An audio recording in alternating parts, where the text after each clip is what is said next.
For our exploration of the liturgy this week, I want to briefly talk about the collect of the day and Scripture.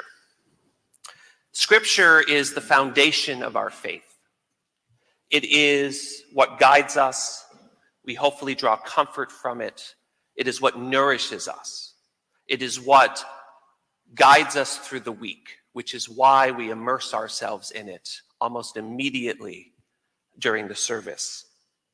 We have a lectionary that is 3 years in rotation that walks us through the story of God's people, from creation to the crucifixion and into the life of the church in the first century.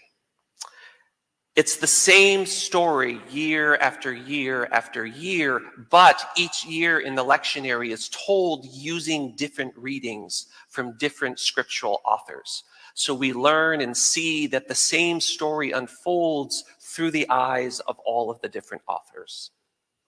The collect of the day, does anyone know what the collect of the day is meant to do?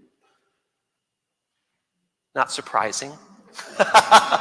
It's just a thing we do, right?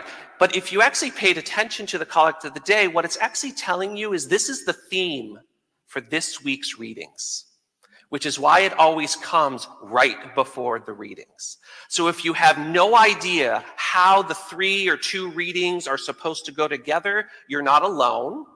Sometimes when you're preparing a sermon, you're like, what? Look to the collect of the day, and the collect of the day will show you this is what you should be thinking about and hopefully taking from this scripture. And with that, let us ponder our first lesson.